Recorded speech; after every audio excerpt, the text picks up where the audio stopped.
Hello friend, कैसे हैं आप सब। आई होप आप लोग अच्छे होंगे। दोस्तों, ये कहानी सुनकर आपके रोंगटे खड़े हो जाएंगे और कुछ हमारी भारतीय बहनें की आंखें भी खुल जाएगी।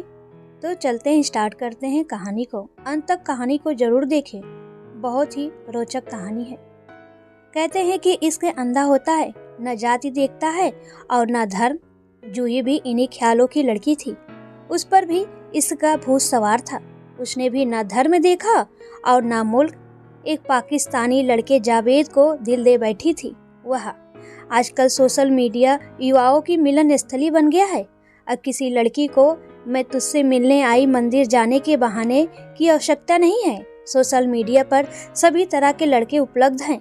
आवारा, आशिक, बलात्कारी आदि जैसा चाहो यहाँ से ले लो। जूही ने जावेद में न जाने ऐसा क्या देखा कि वह उसे अपना दिल दे बैठी। जब दिलदा मामला हो तो बाकी सारे मामले पीछे छूट जाते हैं। हिंदू लड़कियों की एक खास बात यह है कि उनकी अपने धर्म के प्रति कोई खास आस्था नहीं होती है। वो सभी धर्मों का सम्मान मानती हैं। धर्म निरपेक्षता की ऐसी घुट्टी पिलाई गई है इनको कि ये भगवान राम को गाली भी दे देती हैं तो ये भी इन्हें कोई पश्चाताप नहीं होता है।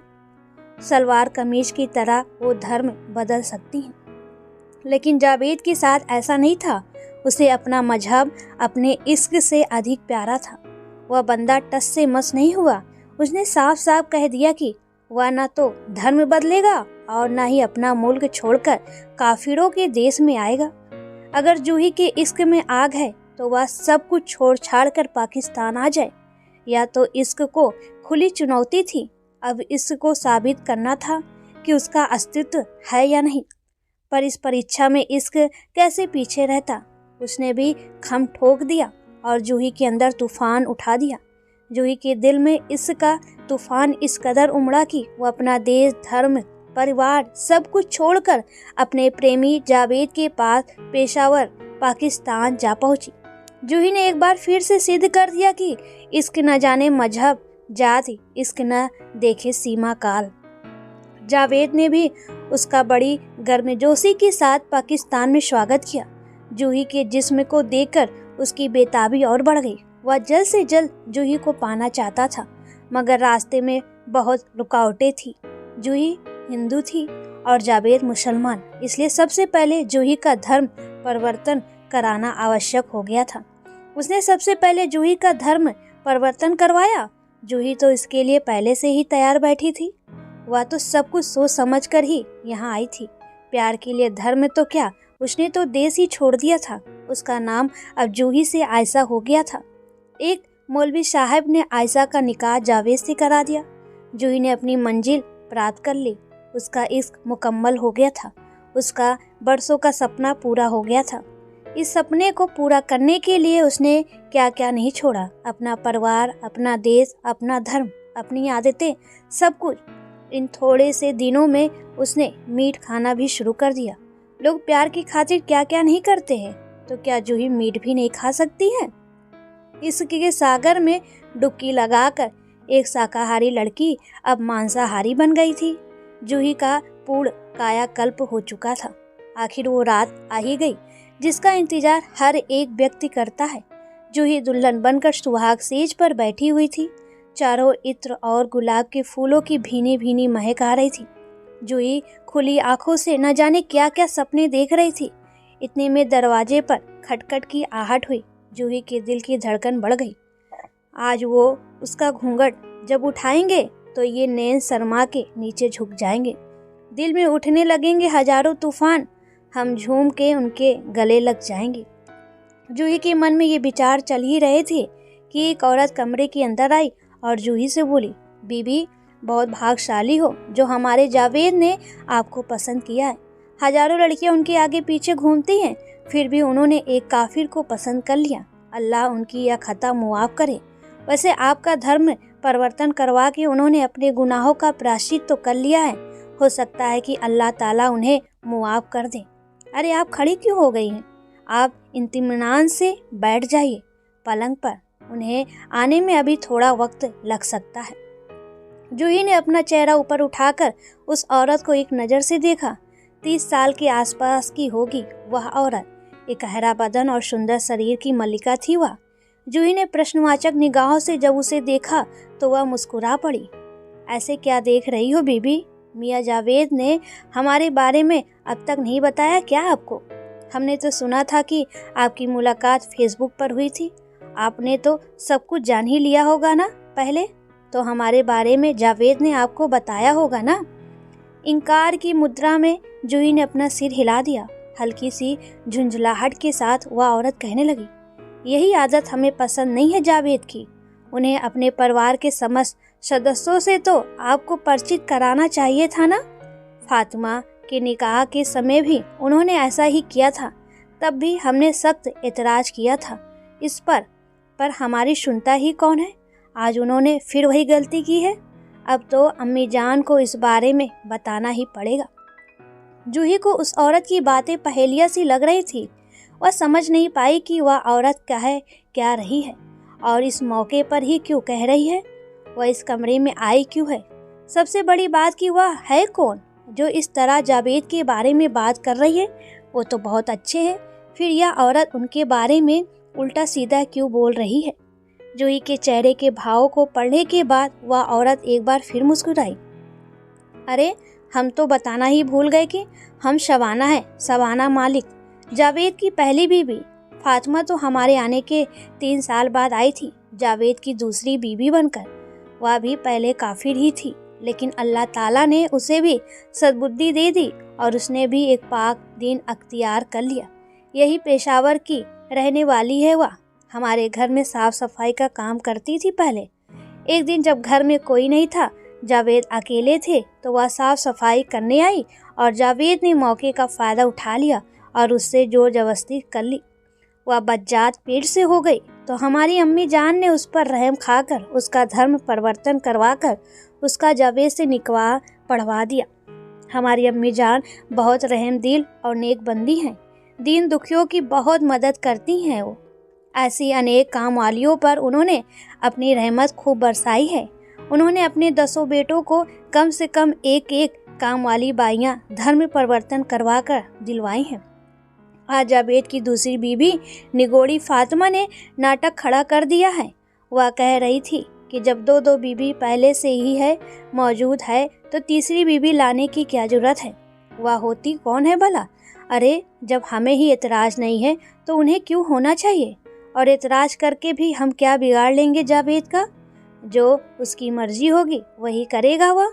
उसने तीसरा निकाह करना था तो सो कर लिया। अभी तो एक की गुंजाइश और है। बस अम्मी जान और जावेद उसे समझाने में लगे हुए हैं। अभी थोड़ी देर में आपके पास आ जाएंगे। जूही शबाना के आखिरी के शब्द तो सुन ही नहीं सकी। उससे पहले ही वह बेहोश होकर पलंग पर ही गिर पड़ी। जब उसे होश आया तो उसने खुद को जावेद की बाहों में पाया। उसका ध्यान जावेद पर गया। जावेद उसे प्यार कर रहा था। अचानक उसका हाथ अपने बदन पर चला गया तो वह एकदम से चौंक गई। उसके बदन पर कोई वस्त्र नहीं था। वह चिल्लाने को हुई तो जावेद ने उसके मुंह पर जोर से हाथ रख दिया। यह क्या कर रही हैं वो बेगम? अम्मी जान सुनेंगी तो आपको सजा सुना देंगी। उन्हें चीखना चिल्लाना तो क्या, ऊंची आवाज में बातें करना भी पसंद नहीं है। आप हमारी बेगम हैं। अब इस दिन का तो आपको बरसों से इंतजार था ना, फिर आज क्यों शर्मा रही हो? जावेद रुका नहीं, अपना काम करता रहा। जूही के पास सिसकने के अतिरिक्त अब और कुछ बचा नहीं था। उसे इश्क ने इस मुकाम तक पहुंचा दिया था। आखिर उसका इस सच्चा जो था, सच्चे इश्क में जो कुछ मिले, खुशी या गम, अल्लाह की मेहरबानी समझकर स्वीकार कर लेनी चाहिए। पर जूही भी हिम्मत वाली लड़की थी। अगले दिन से उसने विरोध का झंडा उठा लिया और सीधे अम्मी जान से उलझ गई। जावेद को सब कुछ मंजूर था, मगर अपनी अम्मी जान से बदतमीजी उसे बिल्कुल भी बर्दाश्त नहीं थी। जूही के इस व्यवहार पर उसका खून खौल उठा और उसने न केवल जूही की अच्छी खासी कुटाई की, अपितु उसे 3 तलाक बोल दिया। जूही को उसके प्यार का सिला मिल गया था। पहले दिन शादी और अगले दिन तलाक। प्यार का भूत उतर गया था अब जूही का। पाकिस्तान में जूही जाए तो जाए कहाँ?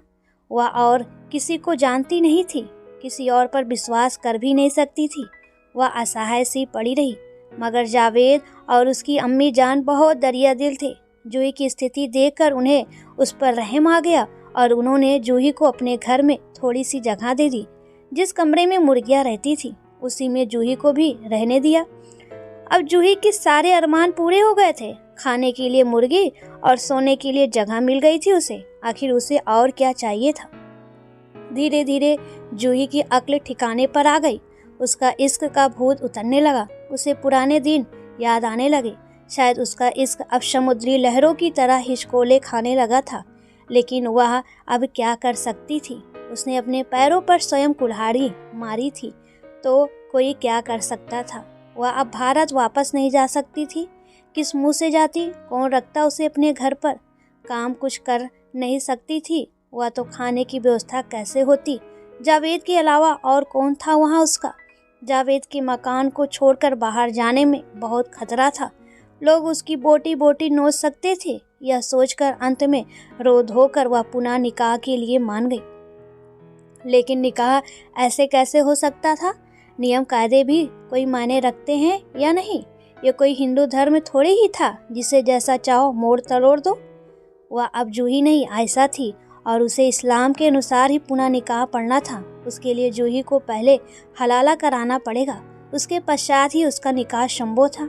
अब जूही के हलाला के लिए कोई ऐसे बंदे की तलाश करनी थी जो हलाला करके उसे फिर से तलाक दे दे।